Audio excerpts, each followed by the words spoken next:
લુવાવાડા જે પણ અત્યારે નિવેદન આવ્યું છે આપણે જયરાજભાઈનું કે અહીંયાથી અંત છે, તો જયરાજભાઈ આપણે અંત નથી. આપ ક્ષત્રિય સમાજના દીકરા છો, અમે ક્ષત્રિય સમાજના બેનું છીએ, તો આપને થોડોક તો વિચાર કરવો જોઈએ ભાઈ કે આપણે એકલા આપ ડિસિઝન નથી લઈ શકતા. અને હું રાજકીય લેવલે મોદી સાહેબને પણ હું પૂછવા માંગુ છું કે રૂપાલાભાઈ વિરુદ્ધ 10 ફરિયાદો થઈ છે, માનહાનિના દાવા થયા છે, તો એને અરેસ્ટ કેમ નહીં?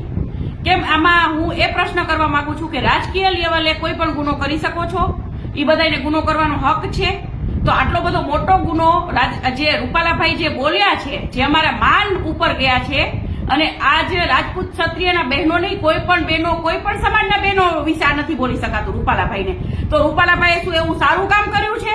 તો આજે જયરાજભાઈ એક અને જયરાજભાઈ કોઈ એક વ્યક્તિ કોઈ નિવેદન નથી આપી શકતા, એને કોઈ એવો હક નથી. અને સમાજ આખો વિરોધ છે, અને સમાજના બહેનો તો ખૂબ જ વિરોધમાં છે, અને સમાજના ભાઈઓ પણ ખૂબ જ વિરોધમાં છે.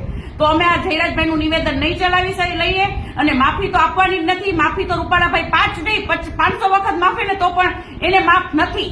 રૂપાલાભાઈની ટિકિટ રદ કરે. અને હું તો નરેન્દ્રભાઈ મોદીને આજે મોદીભાઈ આપે તો કેટલા બહેનો દીકરીઓ સાથે સારા એ લોકો માટે કામ કર્યા છે.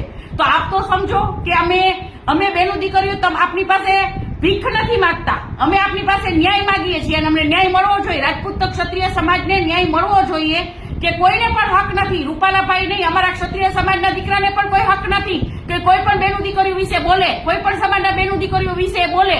તો રૂપાલાભાઈએ શું આ સારું કામ કર્યું છે? આટલા મોટા હોદ્દા ઉપર આજે એમને ભાજપ પાર્ટીનું નામ બદનામ કર્યું છે કે ભાજપ પાર્ટીમાં જો આવાને ટિકિટો દેશો ને તો કાલ સવારે ભાજપ પાર્ટીનું ખૂબ ખરાબ લાગશે. એટલે આ નિવેદન જયરાજભાઈનું કોઈ રાજપૂત ક્ષત્રિય સમાજ સ્વીકારશે નહીં, અને અમારો વિરોધ સતત ચાલુ રહેશે. બરાબર છે? અને રૂપાલાભાઈની ટિકિટ રદ જ થવી જોઈએ. અને બીજું કે આજે અમારા બહેનો ત્યાં ગયા હતા અને તેમને અરેસ્ટ કર્યા છે. તો જયરાજભાઈ નહીં, બીજા બધા ભાઈઓ રાજકીય લેવલે આપના રોટલા શેકો, પણ આપણા બહેનો દીકરીઓને એક સમાજ માટે થઈને ત્યાં બોલવા માટે આવ્યા હતા, પોતાની આબરૂ માટે લડાઈ દે છે, તો એને સપોર્ટ કરો. તમારા રાજકીય રોટલા નો શેકો મહેરબાની કરી. અને આજે આપ લોકોના માટે થઈ અને આ બહેનોને અરેસ્ટ કર્યા છે, તો ક્ષત્રિય સમાજના જેટલા પણ ભાઈઓ ત્યાં હોય એ લોકોને શરમ અનુભવવી જોઈએ. આજે રાજકીય લેવલે આપ રોટલા શેકો છો તમારા ખુદના, આજે સમાજમાં તમારું કોઈ પણ માનપાન નહીં રહે. આજે એટલું તો વિચાર કરો. જી જય માતાજી, હું ગીતાબા પરમાર અને આ અમારી ટીમ છે. અમે લોકો જામનગરથી, અમદાવાદથી, સુરેન્દ્રનગરથી, અલગ અલગ સિટીમાંથી બધા અહીંયા આજે જે મિટિંગ છે ગણેશગઢ ખાતે, રૂપાલા જે બોલ્યા છે રોટી અને બેટીનો વ્યવહાર અંગ્રેજો સાથે જે રાજા રજવાડાએ કર્યો છે, એ સેન્ટન્સ ઉપર ખૂબ વિરોધ પ્રદર્શન થઈ ગયા, ખૂબ આક્રોશ ઠલવાઈ ગયા, ખૂબ રોષ, અમારો સમાજ છે એ ખૂબ રોષે ભરાણો, એ બધું થઈ ગયું. ત્યારે આજે અહીંયા સમાધાન તરફ મિટિંગ એક થઈ રહી છે ગણેશગઢમાં. તો અમે લોકો એના માટે આવ્યા છીએ કે આ મિટિંગમાં શું ચર્ચા થશે એ મિટિંગમાં હિસ્સો લેવા આવ્યા છીએ. જો પોઝિટિવ ચર્ચા થશે કે રૂપાલાની ટિકિટ કેન્સલ થશે તો અમને આનંદ થશે ખૂબ જ, બરાબર છે. પણ અગર અમને તો અહીંયા જ રોકી દેવામાં આવ્યા કે ત્યાં ગણેશગઢમાં જવા દેવામાં પણ ન આવ્યા.